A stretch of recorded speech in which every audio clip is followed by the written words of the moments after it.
This is the review you've all been waiting for. Psychic pizza deliverers go to a ghost town.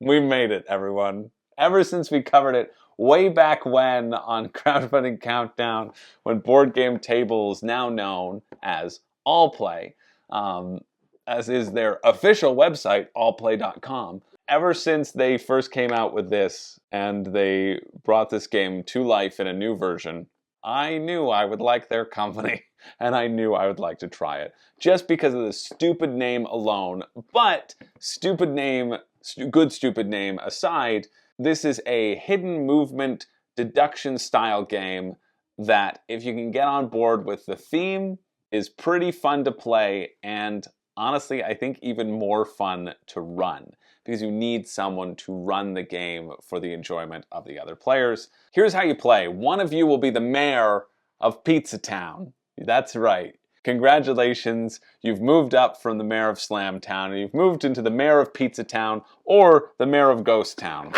I think it's the mayor of Ghost Town. It's the mayor of Ghost Town, but either works, really. The mayor of Ghost Town will set up a map.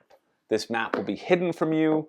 This map will only be known in a 7x7 grid to the mayor of Ghost Town. This map will include such illustrious things. You can see I'm hiding it from view right now. This is the setup, and on brilliantly in the setup, it can show you the directions of what the mayor of Ghost Town needs to tell you, and then down there will be the board in which they lay everything out so that everybody can't see. In this ghost town, there will be a number of different obstacles that you must figure out and overcome using your psychic ability, but the main goal is that there'll be 2 pizzas on one of these squares, or a number of pizzas depending upon the number of players you're playing with, and your goal is to pick up one of those pizzas and then find the house that wants that particular pizza, pepperoni pizza, cheese pizza, pepper pizza, and get there before some other pizza deliverer gets a different pizza and delivers it to a different house. Because it doesn't matter that it's different orders and actually all the pizzas should be delivered. No, what matters is that you are the psychic pizza deliverer, and if you're able to deliver a pizza before anybody else, then maybe you can leave Ghost Town once and for all. So the mayor will see a map that maybe looks like this in the B-roll, but the players will only see a map that looks like this. An empty map filled with many grids and many more spaces than 7x7, because you don't know where you even start. All you know is you can do 3 things on your turn. You can move northwest, east, and south. That's how compass works. I'm really bad at cardinal directions, but that was the worst. Northwest, east, and south. No. North, south, west, and east. That should make sense for your camera angle right now. You can move. You can say, I'm moving north, I'm moving south, and the mayor of Ghost Town will tell you if you successfully do that. You can punch to the north, south, east, and west, because sometimes there will be ghosts in your path, and if you punch a ghost, well, then you get one of these special cards and you kill the ghost, you knock them out of commission, and you get one of these special psychic cards which give you special abilities. And the third thing you can do is use your psychic card for a special ability, a one-time ability that'll help you learn more about the world more effectively or travel more distances than just one space. Every time you move, the mayor will announce to you what's surrounding you. You'll learn to the northwest, east, and south. I guess I'm just being a good Catholic. No, that's still north, south, east, west. You'll learn what fences are directly connected to you, and and where they are. They'll say there's a fence to your north, there's a fence to your west. There are fence tokens on the board that act as barriers, and also all around the edge of the board are fences. So you can map out the boundaries, sort of, but there may be some fence tokens that'll throw out your deduction. And then, oh, I just thought of a really fun map to build. Here would be a fun map to build. We'll get to it in the map building section. And then you'll also find out how many ghosts or pizzas or houses are in the 8 squares around you. So you don't get to know exactly where they are, but you might know that there are 2 ghosts around you and 1 pizza. And so you know when you're close to a pizza, you can sense it. When you're close to a ghost, you can sense it. So that's what you're going to do on your turn. You're going to move up one space, punch a ghost, or use a special card, all in search of mapping out the map the most effectively before everybody else does that. There are additional things you can throw onto the map as obstacles to act in your way. One of these being the teleporters. There are 3 teleporters that teleport you to 3 different locations on the map, which is why your own grid is so different, because when you inevitably teleport, right when a pizza's in your grasp, you have to map out a whole new section of map, or spend the 6 turns, or spend the 4 turns getting back to where you were. Because you step to the side, jump back into the teleporter, that brings you back to a different teleporter, step to the side, go into a teleporter, that brings you back to a different teleporter. There's also little animals that you can add which will help people orient where you are on the map. That's the general overview of the game. That's the general overview of what you're going to be doing as the mayor and as a pizza deliverer. Now, I've played both as the mayor and a pizza deliverer. I've obviously played as the mayor more because I've been the one running the games, and it's fun to be the mayor. They give you these sort of 12 cards, I think, of potential setup scenarios, and that's good to get you started. But the problem with these is that there's not nearly enough scenarios. Not in a landslide, but they do tell you how to set up the map, or how you should go about building a map that is balanced. And honestly, once you do a couple of these, you'll realize how to build a map that is balanced and that will be fun for the players. The downside to this, which I found out, is that if you've been the mayor and you have a good memory, when you then play as a pizza deliverer, well, someone isn't going to be ready to set up their own map yet, so they're going to naturally use one of these preset scenarios. And because there are so few scenarios or preset maps, I knew what map we were playing on, and therefore I kind of knew where the pizzas already were when we were playing. And so I tried to not let that impact my play, but it did, right? And I can foresee me encountering that because in general I have a good memory. I can see encountering that pretty consistently because of the lack of amount of scenarios that there are.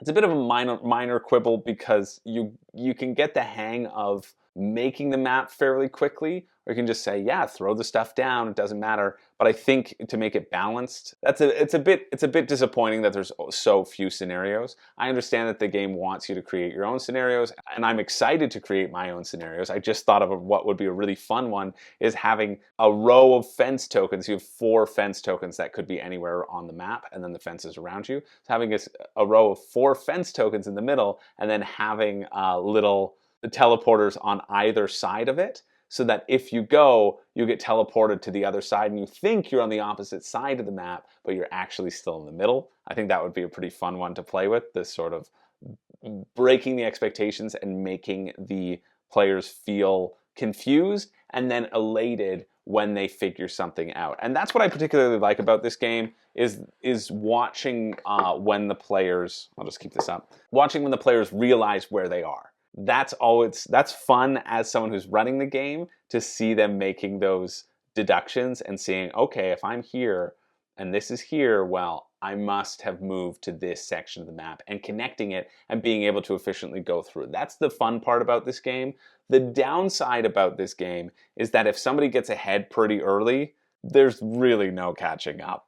There really isn't. You can still have fun and enjoy that deduction aspect of it, and people will try to do their best to see how close they can get, but there's no way to, if I get a pizza, if I just happen to go in the right direction right from the beginning of the game, and I grab a quick pizza, and then you don't go in that direction, and you don't grab a pizza, or if we're both next to a pizza and I happen to grab it before you, and then you move on to it, but I've already taken the pizza, and the other pizza is all the way across the other side of the map, there's no real way that you're going to win, right? This is sort of mitigated in a 4-player game, but you can still encounter those. When I was running a 4-player game, one person had the pizza snatched out from under them, and then they ran towards another spot, and then they got the pizza snatched out from under them as well. After they had used their ability, saying, where I told them as the game master, saying, there's definitely a pizza 2 spaces away from you, and then that pizza was taken, and they didn't realize that, and so they kept running around those 2 spaces and making a box. I was like, there's no pizza there. They're like, how is there no pizza there? Were you lying? I'm like, I wasn't. You just were in the wrong place at the wrong time. So if you get frustrated with things like that, I can see this not being enjoyable. The more enjoyable way to play is also when the players shield their own maps. Because if I'm watching what another player is doing, I can pretty easily build my own map based around them and what they've discovered. But if I have to find it out myself, that I think leads to a little bit more of a nebulous area. Or I was very excited when I was able to visually map out what my opponent was doing, and that helped me. It helped inform the decisions that I was making as well. But it wasn't so easy as like just looking at another person's sheet of paper. All in all, this is a fun game. It's a fun little hidden movement game that is a quick little puzzle. You can play it in that 40-minute realm. I kind of wish there were more modules or obstacles or pieces or unique things you could do with the map. But again, working in that 7x7 grid, there's not much you can really throw in there. I think consistently, it feels like a game that is more fun to run than it is to play, but it's still pretty fun to play. I think the people who have run it and played it have all agreed. I think I like running it more because you get to see people stumbling through the dark and you get to laugh at them, right? Which is always a great time. But yeah, that issue of the runaway leader or just getting lucky to becoming the runaway leader, like the leader can still make a lot of mistakes and the other person can catch up. But if you both are operating on the sort of same deduction level, let's say, and the leader doesn't just stumble into a teleporter, then likely about halfway through the game, you're going to know who's going to come out on top, and you're going to have to struggle to get that. If you don't mind that aspect in games, then definitely, and you want a hidden movement deduction game, then definitely check it out. I think it's a really silly game. I love that I have it in my collection, and it's going nowhere. But having played it the amount of times that I have, I can see it starting to lose its shine from a gameplay perspective. And this is one where I would really enjoy introducing it to new people or upping the level and the difficulty level as a game master and seeing how people can work in those confines versus one that I'm going to desperately want to play. This is sort of one that you pull out for new people as a party trick, and it's a good party trick that'll land with a lot of people. Even my girlfriend Renee, who doesn't like hidden movement and doesn't really like deduction, was still able to get on board with this, I think because of the theme, and I think because of the length of time that it takes. It doesn't overstay its welcome, and that helps mitigate that sort of runaway leader element. So yeah, ultimately gets a seal of approval from me because I've enjoyed it a bunch, and I would enjoy introducing it to new people. I think once you've played it a bunch though, you won't necessarily be aching to pull it off the shelf. So you'll have to make that decision if it's worthwhile picking up or if it's worthwhile just playing a copy of a friend's or convincing a friend to pick up a copy.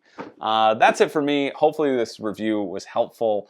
I'm thrilled that Psychic Pizza Deliverers Go to a Ghost Town definitely lived up to all of my expectations and more, to be honest. It's quite a fun time. It's just that sort of lack of replayability, especially with the scenarios and the limited amount of scenarios that they do give you, which kind of forces you into a particular role in a game group rather than giving you that variability. That puts it a little bit lower, but still, a good time and one that I've really enjoyed introducing to quite a lot of people, and that quite a lot of people have enjoyed playing with. So there you go.